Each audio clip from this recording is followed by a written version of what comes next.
Hey everyone, welcome back to my YouTube channel Maths Tutorpedia. In this video, we are going to discuss about how to find vertex of parabola when we have been given with the quadratic equation. In the last video, I have already told you the derivation of vertex of parabola और आज उसी derivation को हम practical questions में apply करने की कोशिश करेंगे. Alright? तो अगर आपको ये वीडियोस हेल्पफुल लगती है तो I would like to request you all to like share and subscribe maths Tutopedia. Okay, now in this question we have been asked to find the vertex of parabola और ये quadratic equation दे रखी है. हमें पता है कि जब हम कोई चीज़ ग्राफ में पुट करते हैं तो हमारे पास इक्वेशन क्या यूज़ होती है. Why when it is a quadratic equation we have to use this ax square plus bx plus c. Alright, अब इस इक्वेशन में जो कि क्वाड्रेटिक इक्वेशन है इसमें a की वैल्यू गिवन है हमें 1, b की वैल्यू गिवन है हमें -2 एंड c की वैल्यू गिवन है -8. अब मैंने ये क्यों लिखा, क्योंकि हमने लास्ट वीडियो में देखा था कि वर्टेक्स ऑफ पैराबोला जो होता है उसके कोऑर्डिनेट्स निकालने के लिए हमें फॉर्मूला यूज़ करना पड़ता है जो कि है हमारे पास. अगर हमें x की वैल्यू फाइंड आउट करनी है, उसके वर्टेक्स ऑफ पैराबोला के x की वैल्यू फाइंड आउट करनी है तो -b/2a, और अगर हमें y की वैल्यू फाइंड आउट करनी है तो इट इज़ -d/4a. सो अगर आप देखेंगे तो x की वैल्यू जो होती है हमारे पास वो तो बहुत ईजीली फाइंड आउट हो जाएगी, राइट, -b/2a. तो यहाँ पे अगर आप वैल्यूज़ x की वैल्यू जो कि होती है -b/2a, अगर आप वैल्यूज़ पुट करते हो तो -2/2 into a. What is a here? Right, so 2/2 it is 1, है ना. तो हम बोल सकते हैं कि हमारा a कोऑर्डिनेट की वैल्यू आ चुकी है जो कि है 1 which is an x coordinate. Now in order to find out the other values हमें यहाँ पे क्या करना पड़ेगा, d की वैल्यू फाइंड आउट करनी पड़ेगी. और d का हमारे पास फॉर्मूला क्या होता है, d का फॉर्मूला होता है हमारे पास b² - 4ac. तो d की वैल्यू क्या आ जाएगी, b का स्क्वायर मीन्स -2 का whole square -4 into a into c. 2 2 ज़ा 4 माइनस, मतलब ये दोनों के प्लस हो जाएंगे हमारे पास. सही बोला मैंने.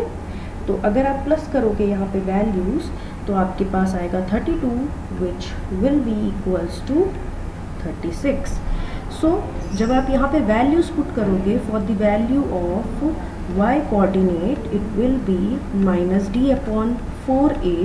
और जब मैं इसमें वैल्यूज़ पुट करूँगी -36/4 into a is 1. When we will solve it then it will be 36/4 which gives us -9. so this is how we are going. और हमारे पास y की वैल्यू क्या आ गई, -9. so ये क्या आए हैं हमारे पास वैल्यूज़ 1 और -9.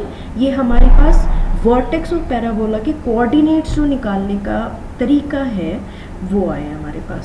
ऑलराइट, और वर्टेक्स ऑफ पैराबोला अगर हम वापस से रिवाइज करना चाहें, वर्टेक्स ऑफ पैराबोला क्या होता है, when we graphically represent a quadratic equation on a graph, we get a lowest or the minimum point of this parabola which is known as vertex. alright, जब आप graph plotting करते हो आपके पास एक minimum point आता है यहाँ पे, ठीक है. और जैसे कि हमने स्कूल में सीखे हुए 3 पॉइंट निकाल दो, उनको ग्राफ पे प्लॉट कर दो, ऐसे नहीं आएगा आंसर. हमें कम से कम इसमें 7-8 वैल्यूज़ चाहिए x और y की, तभी हम लोग ये पैराबोला फाइंड आउट कर सकते हैं. क्योंकि ये भी एक क्वेश्चन हो सकता है कि मैम 3 वैल्यूज से तो हमारा पैराबोला बनता ही नहीं है, कहाँ से बनेगा. हमें देखो यहाँ से लेकर यहाँ तक की वैल्यूज चाहिए, इसका मतलब हमारे पास बहुत 7-8 वैल्यूज़ होनी चाहिए तब जाके एक पैराबोला बनता है.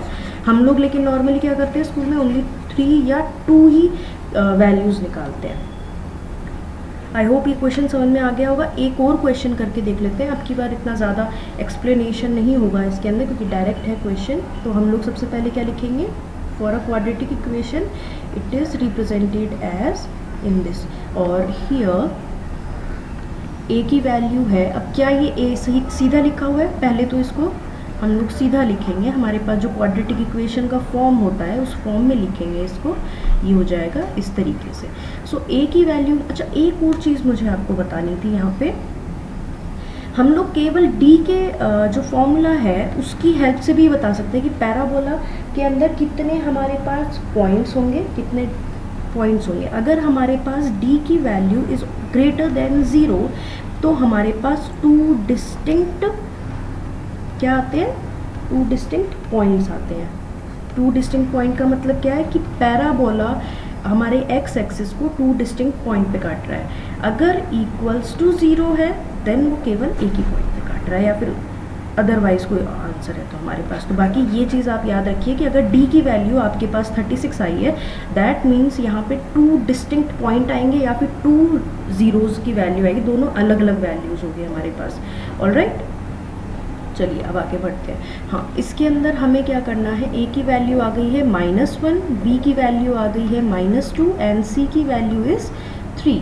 ऑलराइट, अब हमें वर्टेक्स ऑफ पैराबोला निकालने के लिए फॉर्मूला क्या था हमारे पास, वर्टेक्स ऑफ पैराबोला निकालने के लिए we were having the formula -b/2a and -d/4a. So in order to calculate the coordinate x we will use the formula -b/2a. Here in our question we are having -2 as b and 2 into -1 which is 2/2 and we will get the answer 1. So again our x coordinate is 1.